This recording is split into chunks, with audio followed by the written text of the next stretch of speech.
So, hello everyone, my name is Omin Mishra and today we are back with the 14th lecture of our series Structural Analysis. और इस video में हम लोग अपने questions वाली series को जारी रखते हुए will be doing some more questions on it, ठीक है। और आज का टॉपिक जो होगा that will be section method, ठीक है। Okay, so as you all know I am B.Tech second year in civil engineering IIT Roorkee और आज will be continuing with our course, ठीक है। So it is very important as you all know. और आज जो method पढ़ने जा रहे हैं दैट इज तो इमेंसली यूजफुल। हमने तो देखा ही था कि जॉइंट मेथड और सेक्शन मेथड में कितना डिफरेंस है and how very much is the section method useful, right. ठीक है, सो लेट्स गेट स्टार्टेड। अच्छा, so we have here a question, so let's see कि क्या बोल रहा है क्वेश्चन में। Determine the force in the members GF, FC and CD, ठीक है, and also state the tension और कंप्रेशन, ठीक है। Okay, let's see the BD, let's see the stress first. तो यहाँ पे we have here GF, FC and CD, ठीक है। Also we have some joints here, pin supports इधर देख सकते हैं हम लोग, and we also see an angle theta. Here we have angle theta. इस थीटा का वैल्यू पहले लिख लेते हैं, tan inverse of 3/6 that is 1/2. तो tan inverse of 1/2 आ गया है थीटा का वैल्यू, राइट। बट हम लोग निकालेंगे नहीं because we are focusing only on the concepts here, right. ठीक है, सो tan इनवर्स का थीटा का वैल्यू हम लोग को मिल चुका है। Also let's find this inclination, क्योंकि सारे जो 12 किलोन्यूटन के फोर्स हैं they are inclined from the vertical at certain angle, तो उस एंगल का वैल्यू निकालने का ट्राई करते हैं। सो वी हैव, अगर यहाँ पे ऐसा हॉरिजॉन्टल ड्रॉ कर दिया then we have this to be theta. अगर ये थीटा हुआ then this will be 90 minus theta, so that means this will be theta again, क्या। तो इससे हम लोग क्या पता चला, all the 12 kilonewton are inclined at an angle of theta with vertical, ठीक है। ओके, सो हम लोग अभी इतना तो जान ही चुके हैं, so we can now move forwards to build the FBD, ठीक है। Okay, so now change the colour to white because I personally prefer white, okay. तो yes, so it's good contrast between black and white, तो अच्छा लिखता है, right. ठीक है, now we have horizontal में क्या है हमारे पास, वी हैव FCD, राइट। यहाँ पे A है, we have here another force that is FGF, yes FGF, we have here a point G जिसमें कि वर्टिकल से थीटा एंगल पे 12 किलोन्यूटन का फोर्स लग रहा है। Similarly we have here a point A जिसमें कि फिर से वर्टिकल से थीटा एंगल पे 12 किलोन्यूटन का फोर्स लग रहा है। This angle is also theta. Also we are missing something, yes we are missing C. So let's name this C and we have here FCG, right? FCF, sorry, FCF, okay, FCF, ठीक है। So now we are ready to build make the some assumptions and write assumption में हम लोग निकाल ही सकते हैं सब कुछ, right? कि ये जो है this height, this is H, तो इसका वैल्यू कितना होगा यहाँ से हम लोग निकाल लेते हैं। So let's just find this value, कैसे निकालेंगे। Let's suppose this value is x, ठीक है। अगर ये x हुआ तो in triangle AGB and triangle AED हम लोग सिमिलर ट्रायंगल्स के कांसेप्ट्स अप्लाई करेंगे, ठीक है। So let's see, x/3 that will be equals to 2/6, cancel, so we will be having 3 here, sorry 2 here, 2 cancel, we will be getting 1, तो x का value हमको मिल गया 1। सिमिलर ट्रायंगल्स के नॉर्मल कांसेप्ट्स हैं ये, okay. So now as we have the value of h is equals to 1, तो h equals to 1, ठीक है। And we have this to be 2, I guess, yes it is 2, यहाँ पे 2 है, ठीक है। So now let us find some forces, apply the equations of equilibrium.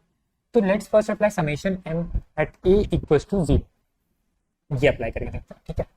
तो m at a equals to 0, तो we have FGF का तो moment 0 हो गया, FCD का भी 0 हो गया, FCF and 12 ओनली दो फोर्सेस हैं जिनके मोमेंट्स रहेंगे। ऑल्सो हम लोग देख सकते हैं कि FCF is in anti clockwise direction while 12 is in clockwise direction, तो दोनों के बैलेंस हो जाएंगे। So how do we write that? FCF into 4 will be equals to 12 का एक component cos theta is the vertical component, cos theta into 2 plus 12 sin theta which is the horizontal component into 1। इसमें तो कोई doubt नहीं है, we have just resolved और उसका torque ले लिया, like इधर एक कंपोनेंट एंड इधर एक कंपोनेंट, सिंपल, राइट। तो बना लिया, we wrote the equation। Now cos theta के वैल्यू हमको पता है, why? Because we know theta is known. Similarly sin theta is also known. अगर ये दोनों known है then FCF is also known now. Right, क्योंकि algebraic equation you can solve it easily अगर थीटा का वैल्यू हम लोग कैलकुलेटर से निकाल लें तो, right. Okay, so FCF is known to us. अब इसका मैग्नीट्यूड तो डिसाइड हो गया। नाउ डायरेक्शन, अगर ये एफसीएफ का वैल्यू इससे नेगेटिव आता है so we will be writing it as a compressive force, और अगर पॉजिटिव है तो टेंसाइल, ठीक है। सो इसमें तो कोई डाउट हो ही नहीं सकता होगा इतने सारे क्वेश्चंस करने के बाद, तो बिल्कुल भी, ठीक है। Okay, so now let's move on, next force निकालने का ट्राई करते हैं। Next force is let's try to find out, हम लोग के पास एफसीएफ तो आ गया, ठीक है। So we can find out FCD now, let's try to do that. FCD, no FCF है ना, तो एफसीडी नहीं निकालते बिकॉज एफजीएफ का भी एक कंपोनेंट आएगा, तो that will be difficult. FCF पहले निकालते हैं, मतलब एफजीएफ निकालते हैं। ओके, तो हम लोग को क्या दिख रहा है, एफजीएफ का वर्टिकल जो कंपोनेंट होगा, okay, this angle will also be theta, corresponding angles. FGF का जो वर्टिकल कंपोनेंट होगा that and FCF will be balancing 12 के cos थीटा वाले कंपोनेंट्स, ठीक है। This is basic, so we will be quick getting through this. FGF sin theta plus FCF. FGF sin theta plus FCF. That will be equals to 2 times of 12 के कौन से components? Cos theta. 12 के cos theta components. Now what do we know? Cos theta हमको पता है, sin theta पता है, FCF भी पता है. That implies कि we know the value of FGF. Right? फिर से डायरेक्शन, तो डायरेक्शन देख लेंगे, अगर पॉजिटिव आए तो टेंसाइल, नेगेटिव आए तो कंप्रेसिव, ठीक है, कोई डाउट नहीं है इसमें। Okay, move on, let's move on and find the value of FCD which is the last force, ठीक है। बस 3 निकालने थे, एफसीडी की वैल्यू निकालेंगे, तो इसमें तो समेशन एफएक्स इक्वल्स टू 0 ही लगाएंगे।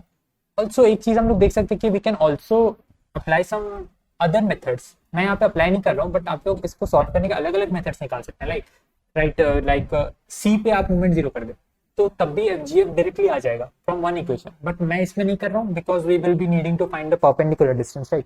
इसमें भी करना पड़ेगा, so it will involve calculations. तो हम लोग का यहाँ पे मेन पर्पस है कंसेप्ट समझना, not doing the calculations, but आप लोग सीरियसली इसको ट्राई कर सकते हैं, ठीक है। Okay, so now FX, summation FX equals to 0, तो वी हैव एफसीडी, एफजीएफ का cos theta component and also 12 के sin थीटा वाले कंपोनेंट्स भी एक ही डायरेक्शन में। So what will be the equation here, we will have FCD plus FGF. What is this? FGF cos theta. ठीक है, FGF cos theta will be summed with, सारे एक ही direction में, तो इक्वल टू नहीं करेंगे, 12 sin theta. 12 sin theta. That will be equals to 0. हो गया, इक्वेशन बन गया. So we can directly write CD. We know GF from here. We know GF from here. Also, we know thetas, so we can directly find FCD. ठीक है, तो FCD is now known. Direction हम लोग तो decide कर ही सकते हैं, टेंसाइल और कंप्रेसिव, पॉजिटिव तो टेंसाइल एंड नेगेटिव तो कंप्रेसिव। ये बात मैं इतनी बार रिपीट कर चुका, तो आपके दिमाग में ये बैठ ही गया होगा कि पॉजिटिव आने से टेंसाइल एंड कंप्रेसिव लेंगे इफ नेगेटिव। तो बस एक चीज याद रखिए कि this is a basic sign convention, ये हम लोग फॉलो कर पा रहे हैं बिकॉज हम लोग स्टार्टिंग से ही उसी तरह से करते आ रहे हैं। लाइक कोई भी जॉइंट हम लोग को दिखता है तो we directly take it outwards, all the forces we take it outwards, that is why this is working, ठीक है। अगर आप लोग किसी और बुक को फॉलो करोगे और आप फोर्सेस के डायरेक्शंस इधर उधर ले लिए तो ये कन्वेंशन वहां पे फेल हो जाएगा, ठीक है। This is only for the case when you take all the forces to be pointed outwards, okay. Okay, so let's move on, this concludes our first question, now let's move on to the second one. Okay, so this looks a bit simpler than that, but यहाँ पे एक चीज आ जाएगा कि we will be needing to find the support reactions also, ठीक है, क्योंकि आप किसी भी, जैसे कि यहाँ पे जैसे बोला है to find the forces in H, to find the forces in H G, H C and B C, तो H G, H C and B C से कट करने वाला यही एक सेक्शन होगा, ठीक है। सो अब आप राइट का बनाओ या लेफ्ट का बनाओ, किसी भी सेक्शन में you will be needing the value of supports. यहाँ पे जैसे we will be having N A Y and we will also be having N A X, similarly इधर we will be having E Y here, ठीक है। तो ये तो होंगे ही, तो इनका वैल्यू तो निकालना ही पड़ेगा। और सपोर्ट रिएक्शंस कैसे निकालते हैं, we just take the whole stresses of system और उसके बाद हम लोग directly equations of equilibrium apply कर सकते हैं। बट इसमें एक चीज देखते हैं कि हम लोग को बस लेफ्ट पार्ट का बिल बनाएंगे, ठीक है, क्योंकि सिंपल दिख रहा है, ओके। बट अगर लेफ्ट का चाहिए बस, तो we only need A Y, E Y तो हमको चाहिए नहीं, तो we can directly do one thing, summation M E equals to 0, E पे 0 कर दिया तो ए एक्स और ई वाई का तो मूवमेंट 0 ही हो गया। Also, AY का जो मोमेंट है that will be balanced by all the 10 kilonewton forces, ठीक है। तो AY का कितना आएगा, so we have AY into 16, that will be balanced by all the 10 kilonewton forces, that is 10 common आ गया, so we have 12 plus 8 plus 4, सारे 10 kilonewton के forces का moments लिख लिया. So now what do we have here? We have AY will be equals to 24 into 10 by 16. तो 4 से cancel हो गया 6, 4, we have 2, 3, तो कैंसिल हो गया 5, तो we got AY to be 15 kilonewton. AY की वैल्यू आ गई. ऑल्सो AX की वैल्यू हम लोग को लिखने की जरूरत नहीं है, दैट विल बी 0, क्योंकि X डायरेक्शन में कोई फोर्स है ही नहीं. So we can directly write this tends to 0. This is 0 actually, this is 0. ठीक है, okay. So now let's draw the BD of this section. ठीक है, so let's take our pen here. Okay, तो section का BD बनाते हैं. This we have this and also something like यहाँ से एक एंगल पे will be having this. Also वो जो एंगल हम लोग को दिख रहा है थीटा, लेट्स सी कि उसका वैल्यू कितना होगा. Here we have a theta, right? तो we have theta will be tan inverse of 6 by 12. No, we will be having 6 by 4 plus 4, 8 and 16. 6 by 16. So that implies we will be having 3 by 4. 3 by 4. ठीक है. अच्छा, perpendicular base. अच्छा, देखिए, तो यहाँ पे theta के लिए this will be the perpendicular and this will be the base, right? हाँ, मैंने इसमें डबल ले लिया. सो दिस इज रॉट. We will be doing theta will be tan inverse of 3 by that is 6 by 8, which is 3 by 4. tan inverse 3 by 4 that is equal to 37 degree. ये तो हमने पढ़ा ही था, मतलब पहले से याद होगा. अगर याद नहीं भी है तो it's not a problem, because this is maths. Calculator आपको दे ही देगा इसका value. Okay, so now if this theta is known to us, ठीक है, ये थीटा हमको आ गया है, पता चल चुका है, दिस इज 37. तो ये एंगल कितना होगा? This will B 53 degree. ठीक है, सो अगर ये 53 हुआ, so this will become 37 again. ठीक है, तो हम लोग को एक इंपॉर्टेंट एंगल और पता चल गया. So we got all the angles to be 37 here ना. यहाँ पे we will be having this angle to be also 37 and this angle to be also 37. और अभी we have GH, HC and BC. GH, HC and BC. Right? Okay. So all the forces are named now. We have यहाँ पे 15 kilonewton because of AY आता है. Also we have here a 10 kilonewton का force. Now this is as easy as a question can be. ठीक है, इतना easy question तो हम लोग अभी मतलब 2 मिनट में इसको सॉल्व कर ही सकते हैं. Let's do 1-2 equations and then rest आप लोग अपने घर में कर सकते हैं इसको सॉल्व करना, तो because these are just algebraic equations. तो पहले हम लोग देख लेते हैं summation M A equals to 0 करके. This is the A point, यहाँ पे 0 कर दिया, तो एफ एच सी का खाली कंपोनेंट आएगा and yes, F H C का सिर्फ 2 कंपोनेंट है, दैट विल कम, और उसको बैलेंस करेगा 10 किलोमीटर वाला, राइट? ठीक है, तो वी विल बी हैविंग, अच्छा वो लेंथ भी दिया गया है हम लोग को 3 metre and this is 4 metre, तो सब कुछ गिवन ही है. ओके, सो इसमें हम लोग डायरेक्टली लिखते हैं. तो we will be having FHC के 2 components, everything is the same direction. ठीक है, एफएचसी के भी इधर ही टॉर्क मोमेंट लगेगा एंड 10 किलोमीटर का भी इधर ही लगेगा. So that implies FHC sin 37 FHC sin 37, तो horizontal component, तो we will be take 3 here plus FHC cos 37, so we will be taking 4 here because it's the vertical component. ठीक है, plus we will take 10 into 4 is equals to 0. ठीक है, तो यहाँ पे बस एक ही अननोन है, that is FHC, so we will be getting FHC. और इसमें FHC का वैल्यू आया positive negative, you can assign tension and compression respectively. Okay, ठीक है. So now there is nothing much left in this question, क्योंकि अभी आप लोग डायरेक्टली FGC का ले सकते हैं परपेंडिकुलर कंपोनेंट. अगर ये 37 हुआ, this is 37, 53, 37, this will also become 53. ठीक है, कैसे?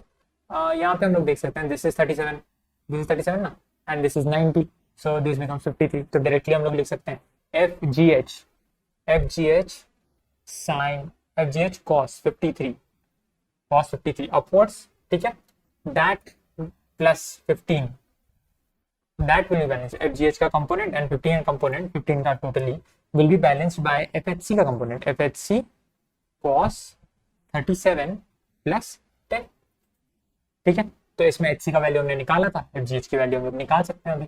ओके, सो नाउ जस्ट एक कोर्स बचता है FBC, और मैं चाहता हूँ कि you do this as a homework, क्योंकि very easy, just summation fx equal to 0, कुछ ज्यादा करना भी नहीं है.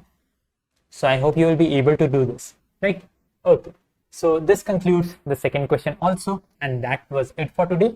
So if you want to know more about the 9-pointer community, then you can scan this QR code. You can also join our Telegram channel for more updates. ठीक है, और अगर आपको इस वीडियो से कुछ सीखने को मिला, then please like, share and subscribe. And I hope you enjoyed this video. I'll be seeing you in the next one. Bye bye.